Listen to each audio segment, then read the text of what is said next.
Osane, ni namne banesi betare Elias. Sente démon yuara de tout mon iningangwaramo. Je vais vous entretenir aujourd'hui sur l'un des enjeux de notre temps. Un enjeu lié à l'existence même du peuple Baya. C'est un enjeu qui interpelle tout le monde. Nous parlerons de la langue. Vous savez, la langue est non seulement un véhicule par lequel nous communiquons des symboles, nous communiquons des valeurs, mais c'est surtout l'âme qui porte un peuple. La langue Baya, nous tous nous le savons, est menacée. Et les langues se dévorent. Nous sommes dans une jungle linguistique dans le monde, dans laquelle les langues qui ne se soutiennent pas, qui ne se vivifient pas, qui ne s'entretiennent pas, qui ne se diffusent pas, se font phagocyter par d'autres langues. Et c'est un combat acharné qui interpelle tout le monde. Il ne s'agit pas de dire qu'il faut rejeter d'autres langues, non. Il s'agit de dire à côté des autres langues, il faut que nos langues existent aussi. Et ici, nous parlons de la langue Baya, principalement. Nous remarquons, pour ceux qui font un tour en pays Baya aujourd'hui, une disparition progressive de notre langue. C'est une inquiétude légitime. Les gens diront, même les Peuls se plaignent que le Fulfulde se détériore, que le français dit que l'anglais est en train de phagocyter le français. Oui, les autres langues ont des défis.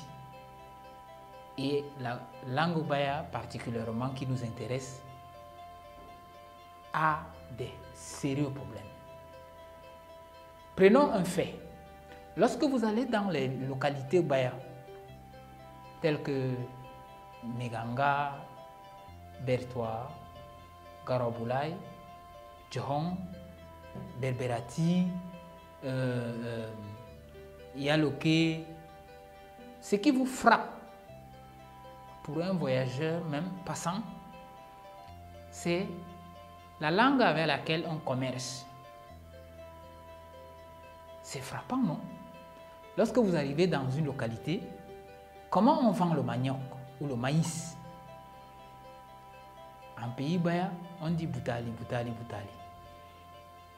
Lorsqu'on veut vendre la viande, ciré, ciré, ciré, ciré. Lorsqu'on veut vendre même les arachides, birizi, birizi, birizi, birizi. Ou soya, soya, soya, soya. Lorsqu'on veut vendre même le miel, qu'est-ce qu'on utilise comme langue? Si ce n'est pas miel, miel, miel, les gens vous diront, utiliseront une autre langue pour désigner la chose. Alors, selon notre réflexion, c'est une sorte de détérioration inconsciente qui, de manière, ça va de soi. C'est-à-dire,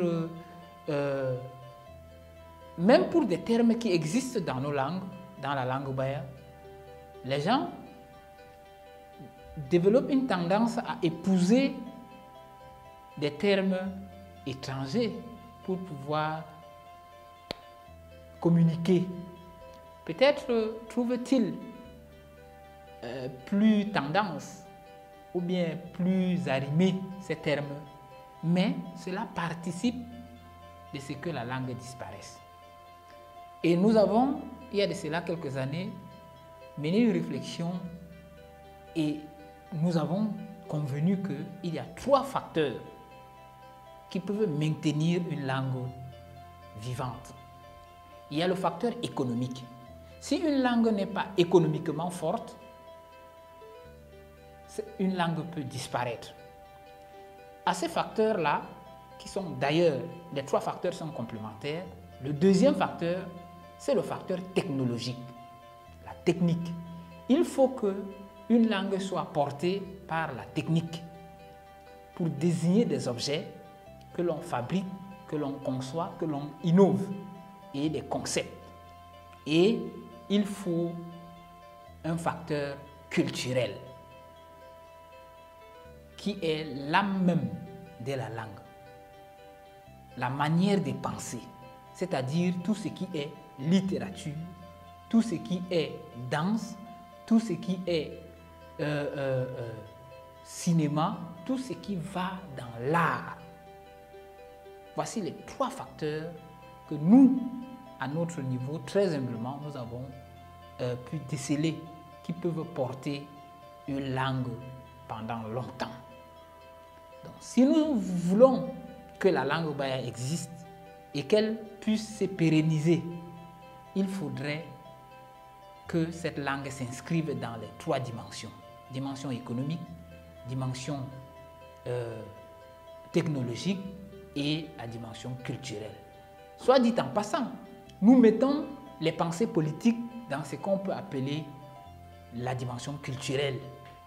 Ainsi donc, la langue baya pourra se vivifier, se renouveler, même comme, il faut dire, il y a 2 débats à ce niveau. Il y a 2 tendances. La tendance conservatrice et la tendance hybride. Il y en a qui pensent que la langue baya doit être essentiellement et fondamentalement pure. Je mets pure entre guillemets parce que je ne sais pas s'il y a une langue pure.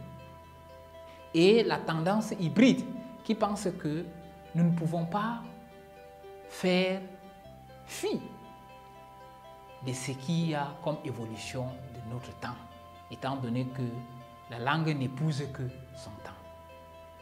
Je vous invite donc à enrichir ce débat. Comme on le dit, c'est une bouteille que nous jetons à la mer. Nous n'avons pas la prétention d'être parfaits dans ce que nous faisons, mais nous lançons le débat pour que nous enrichissions tout ceci ensemble. Et Tonubaya, kaki denena, ena orumo.